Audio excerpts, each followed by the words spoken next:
pagi anak-anak. Pagi. Adakah sehat semuanya? Ada. Sudah sarapan? Sudah.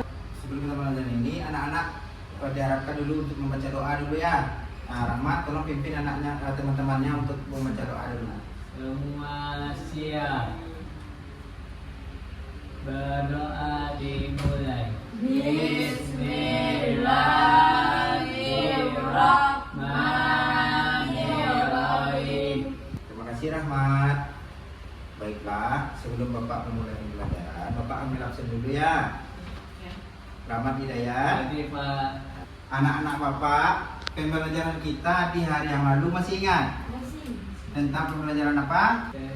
deskripsi. Nah, tentang teks deskripsi. Kemarin sudah Bapak suruh kan Rahmat membacakan ke depan tentang teks deskripsi, ya. Ya. Nah, pada saat hari ini kita akan melakukan pembelajaran tentang cerita pendek ya. Apa itu cerita pendek?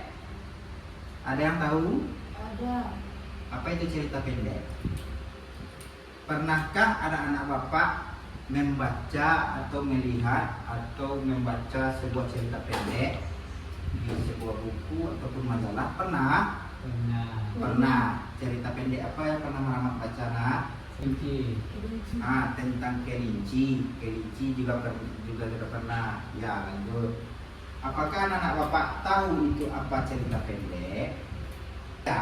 Tidak. Nah, jadi pada hari ini kita akan mempelajari tentang cerita pendek. Ya. Nah, Bapak menjelaskan tentang cerita pendek dulu ya. Cerita pendek merupakan teks cerita pendek atau kita singkat dengan cerpen.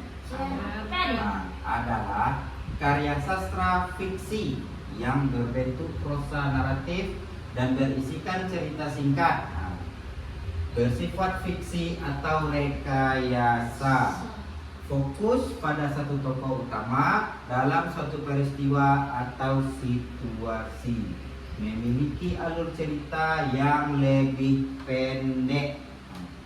Biasanya ditulis dengan jumlah kata sekitar 500 sampai dengan 5000 kata. Tentunya dapat dibaca dalam satu kali duduk, biasanya antara 20 menit hingga 1 jam. Jadi begitulah paparan dari cerita pendek. Bapak lanjut dulu ya. Cerita pendek atau cerpen merupakan salah satu jenis sastra populer yang bisa dibuat oleh siapa saja. Cerpen bisa dibuat berdasarkan berbagai cerita seperti kehidupan sekolah, kondisi keluarga, cerita tentang teman, jatuh cinta, dan sebagainya. Paham? Sampai di sini anak-anak Bapak paham? Paham. Ada semangatnya dulu, semangat untuk belajar, semangat. Nah, baiklah anak-anak, ini merupakan contoh dari cerita pendek. Apa judulnya? Sakit gigi. Nah, sakit gigi. Bisakah anak-anak Bapak menceritakan kembali apa yang Bapak sampaikan sebentar ini? Bisa? Kalau bisa coba Rahmat berdiri ke depan. Sakit gigi. Judulnya? Sakit gigi. Nah, terus? Tokoh dalam judul namanya Tini. Ya, bagus. Terus? Tini makan coklat Nah, diberikan apa? Bapak mau bertanya, kalau bisa angkat tangan ya. Ya Pak. Bagaimana menurut anak-anak cerita yang disampaikan oleh Bapak ataupun Radiah ataupun Rahmat tadi? Apakah senang dengan mendengarkan ceritanya? Senang. Jadi Bapak mau memfokuskan dulu kepada anak-anak. Siapa tokoh utama dalam cerita ini? Ini. Siapa? Ini. Nah, tunggu dulu. Bapak matikan dulu ya. Nah, Bapak mau bertanya sekali lagi. Siapa tokoh utama dari cerita yang Bapak baca tadi yang judulnya Sakit Gigi? Siapa? Ini. Angkat tangan, bukan disebut. Siapa yang tahu coba angkat tangan? Siapa? Angkat tangan. Mutia tadi yang pertama. Siapa dia? Tini.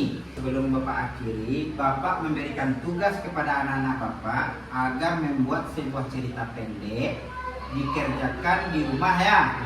Bikin cerita pendek yang anak-anak Bapak sukai, baik boleh pribadi ataupun boleh cerita yang lain. Tapi Bapak pengennya anak-anak dibikinnya, nanti Bapak periksa ya. Nah, ya, bikin di rumah ya. Oke? Mana semangatnya? Semangat. Ya, baiklah. Sebelum kita akhiri, ya kita membacakan lagi kesimpulannya ya. Kesimpulan kita pembelajaran hari ini, yaitunya cerpen adalah, ya baca sama-sama ya. Cerpen merupakan salah satu jenis sastra populer yang bisa dibuat oleh siapa saja. Jadi anak-anak Bapak bisa itu membuat cerpen. Nah, ya, pasti bisa. Sebelum kita akhiri kegiatan pembelajaran kita pada pagi hari ini, marilah kita bersyukur. Rahmat, tolong pimpin teman-temannya untuk mengakhiri kegiatan. Semua siap. Bersyukur. Alhamdulillah.